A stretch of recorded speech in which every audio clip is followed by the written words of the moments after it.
Hey everyone, welcome back to the channel. I hope and pray that you all are doing great. और ये vlog है daughters day का। और अभी ने आद्विका के लिए सरप्राइज़ प्लान किया था। उन्होंने उसे रूम में भेज दिया था, बेडरूम में, और ख़ुद लिविंग रूम में ये पूरा डेकोरेशन किया था उसके लिए, क्योंकि उसे डेकोरेशन वगैरह बहुत पसंद है। और साथ में उसके लिए केक भी लेकर आए थे जो उन्होंने टेबल पे सेट कर दिया था उसे उसके रूम से बाहर आने से पहले ही। और साथ में और भी कुछ सरप्राइज़ था जो उन्होंने मुझे भी नहीं बताया था। तो देखते हैं आद्विका का रिएक्शन कैसा है।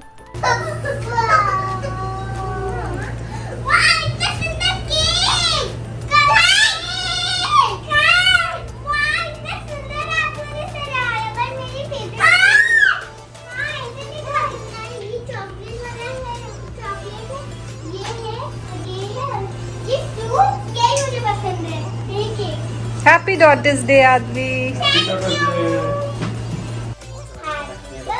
रुक जाओ, बताएंगे। रुक जाओ। Happy daughters day Aadu. Now you can cut the cake. Vidu blow the candles. Oh no, दीदी ने पहले कर दिया। नो नो, कैंडल्स को let it break Aadu. Make some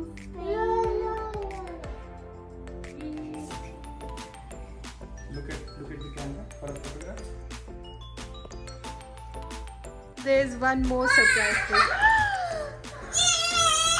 ये कब आया? आदू ये कब आ गया? ये पापा कब लेके आए? पापा ने मुझे भी नहीं बताया। तो मेरे लिए तो सरप्राइज नहीं था, मुझे तो बताना चाहिए था पापा को। वाह आदू, तो बहुत अच्छी है। उसपे भाई के बैठने के लिए जगह वो सोच रहा है, उसके लिए भी आई है। वो हमने ढूंढने गया क्या? नहीं है, तुम्हारी नहीं है, तुम यही चलाओगे, तुम्हारी दीदी बनाया ना पीछे। तुम दूसरी ढूंढने गए हो।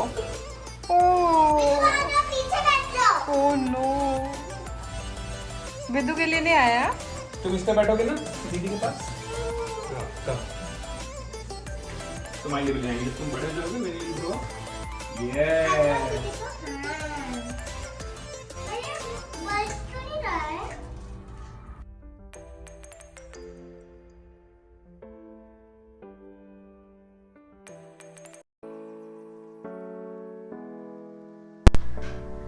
केक वेक कट करने के बाद आद्विका और विदित कॉरिडोर में ही थोड़ी देर साइकिल की राइड ले रहे हैं। और उतनी देर में मैं किचन में आ गई हूँ डिनर प्रिपेयर करने के लिए।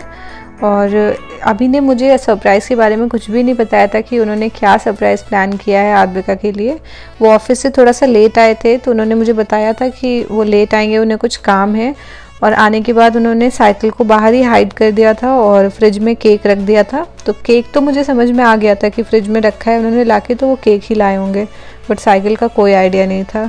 तो वो सच में आद्विका के लिए भी सरप्राइज़ था और मेरे लिए भी सरप्राइज़ था। हम लोग काफ़ी दिनों से उसके लिए साइकिल लेने के लिए सोच रहे थे, बट अभी पसंद नहीं आ रहा था। तो ये वाला कैरियर वाला भी है, मतलब पीछे सीट भी लगा हुआ है जिस पे आराम से विदित भी बैठ जाएगा, तो उसके लिए काफ़ी अच्छा सरप्राइज़ हो गया है। और डिनर के लिए मैं बना रही हूँ एग दम बिरयानी। और इसे बनाने के लिए मैंने थोड़े से चावल बॉईल कर लिए हैं और इसमें थोड़े से गरम मसाले, नमक और घी ऐड कर दिया है साथ में। और उसके बाद इसे अराउंड 80 to 90% कुक कर लिया है। हाथ से प्रेस करते वक्त ये पूरी तरह से नहीं मसलने चाहिए, थोड़े से दाने रह जाने चाहिए, उतना कुक करना होता है। और उसके बाद जब चावल हो गए मैंने उसे ड्रेन कर लिया। और यहाँ पर मैं एक मैरिनेशन बना रही हूँ और उसी मैरिनेशन से मैं बिरयानी बनाती हूँ। तो उसके लिए सबसे पहले मैंने थोड़ा से दही ले लिया है, 6-7 चम्मच, बड़े चम्मच के अराउंड, और उसे फिर अच्छे से फेंट लिया है। दही को अच्छी तरह से फेंटने के बाद इसमें 1.5 बड़े चम्मच के अराउंड बिरयानी मसाला पाउडर डाल दिया है और उसे अच्छे से मिक्स कर लिया है। मसाला जब अच्छे से मिक्स हो जाएगा तो उसमें 1 छोटा चम्मच जिंजर गार्लिक का पेस्ट ऐड कर दिया है। और उसके बाद साथ में रेड चिली पाउडर ऐड कर दिया है। मैंने यहाँ पे Kashmiri red chilli powder add किया है, साथ में थोड़ा सा नमक भी डाल दिया है। और उसमें फिर लास्ट में ऐड करेंगे हम लोग मिक्स्ड वेजिटेबल्स। मैंने यहाँ पे गाजर, बीन्स, मटर और कैप्सिकम ऐड किया है। और फिर मेरे बच्चों को पनीर भी बहुत ज़्यादा पसंद है, तो इस वजह से मैंने यहाँ पे पनीर के क्यूब्स भी ऐड करके और उन्हें मिक्स कर लिया है। आप चाहें तो इस मैरिनेशन को थोड़ी देर के लिए छोड़ सकते हैं, तो सारी चीज़ें अच्छा सा फ्लेवर पकड़ लेती हैं। बट मैंने उसे तुरंत ही एक पैन को हीट करके और उसमें थोड़ा सा ग्रीस कर दिया था उसे अच्छी तरह से। उसके बाद ये मैरिनेशन ऐड कर दिया था और उसके बाद बॉइल्ड एग को थोड़ा सा प्रिक कर दिया था और उसके बाद इसमें प्लेस कर दिया था और उसके बाद चावल की लेयरिंग कर दी थी।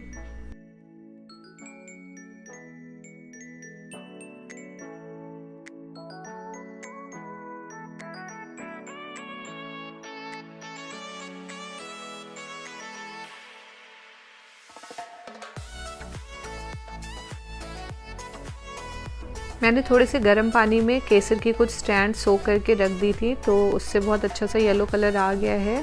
तो अब मैं वही पानी इसमें डाल दूँगी चावल के ऊपर से और उसके बाद थोड़ा सा कटा हुआ धनिया डाल दूँगी और साथ में पुदीना डाल दूँगी। उसके बाद मैंने कोयले को गैस की फ्लेम पे ही थोड़ा सा जला लिया था और उसमें जब आग आ गई थी तो उसे एक कटोरी में रख के और उसके ऊपर थोड़ा सा घी डाल दिया था और उसके बाद उसे बिरयानी के ऊपर रख दिया और उसे एक फॉइल से कवर करके और लिड से बंद कर दिया और उसके बाद गैस की फ्लेम को बिल्कुल ही सिम करके बिल्कुल ही स्लो करके और बिरयानी पकने के लिए दम पे रख दिया। इस तरह से कोयला रखने से बहुत ही अच्छा सा स्मोकी फ्लेवर आ जाता है बिरयानी के अंदर और मेरे पास कोयला था क्योंकि हम लोग अक्सर बारबेक्यू करते रहते हैं तो इसलिए मैं ऐसे करती हूँ। बट अगर आपके पास कोयला नहीं है तो आप ये स्टेप स्किप भी कर सकते हैं और इस तरह से बिरयानी को कवर करके 20-25 मिनट तक कुक करना होता है। तो जितनी देर में बिरयानी पक रही थी उतनी देर में मैंने प्याज का रायता भी बना लिया। रायता बनाने के लिए मैंने दही को फेंट कर उसमें चॉप्ड अनियंस डाल लिए और साथ में मेरे पास ड्राई पुदीने के पत्ते रहते हैं। जब भी मैं पुदीना लेके आती हूँ तो उसे ड्राई करके और हाथों से क्रश करके स्टोर कर लेती हूँ। तो जब भी मेरे पास फ्रेश पुदीना नहीं रहता है तो मैं यही वाला पाउडर यूज़ कर लेती हूँ। स्पेशली रायते में ये बहुत अच्छा फ्लेवर देता है। जब पुदीने का सीज़न चला जाता है तब भी ये बहुत अच्छा काम करता है। ये बिल्कुल कसूरी मेथी की तरह हो जाता है, जो सूखी हुई कसूरी मेथी हम लोग यूज़ करते हैं। तो इसे क्रश करके रायते में, बिरयानी में, हर चीज़ में मैं यूज़ कर लेती हूँ। तो ये पुदीने डालने के बाद मैंने इसमें चाट मसाला, लाल मिर्ची का पाउडर, काला नमक और जीरे का पाउडर डाल दिया। उसे अच्छे से मिक्स कर दिया और उसके बाद फिर धनिया और यही सारी चीज़ें डाल के इसे गार्निश कर दिया। और अब 20-25 मिनट बाद मैं बिरयानी को चेक कर रही हूँ। तो बिरयानी चेक करने के लिए हम लोग एक नाइफ़ बीच में डालेंगे और अगर वो क्लियर आएगी, जैसे हम लोग केक चेक करते हैं उसी टाइप से, तो मतलब कि हमारी बिरयानी हो गई है। अगर वो गीला रहता है, अगर दही सही से पकी नहीं होती है, अभी उसमें पानी रहता है, तो ये नाइफ़ गीली निकल के आती, तो मतलब कि हमें थोड़ी देर और कुक करना है। बट मेरी नाइफ़ सूखी हुई निकली थी, क्लियर निकली थी, तो इस वजह से मैंने फ्लेम ऑफ़ कर दी और उसके बाद फिर हमारी बिरयानी रेडी हो गई। और फ्लेम ऑफ़ करने के बाद मैंने बिरयानी को अच्छी तरह से फ्लफ़ कर लिया है। इससे अच्छे से मिक्स करने से जो हमने नीचे लेयरिंग की थी वेजिटेबल्स की और पनीर और साथ में एग की, वो अच्छे से मिक्स हो जाता है और जब हम सर्व करते हैं तो हर पोर्शन में अच्छे से सारी चीज़ें आ जाती हैं। इस तरह से बिरयानी बनाने से ये फ़ायदा होता है कि इसे ज़्यादा देखना नहीं होता है, बस प्रिपरेशन करके इसे असेंबल कर दो और उसके बाद फिर ये दम पे आराम से पकती रहती है। और हम लोग उस टाइम पे कोई दूसरा काम कर सकते हैं या फिर और भी ज़्यादा अगर कुकिंग करनी हो तो वो सब चीज़ें कर सकते हैं। इसे बार बार चलाना नहीं पड़ता है, पहले मसाला प्रिपेयर करके उसके बाद उस पर टाइम लगाना नहीं पड़ता है।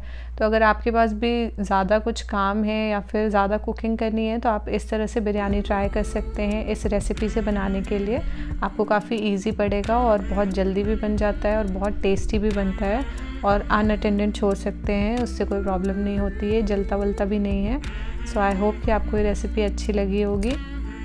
आप भी इस तरह से बिरयानी बनाना ज़रूर ट्राई करिएगा। And thanks a lot for watching. See you in my next vlog.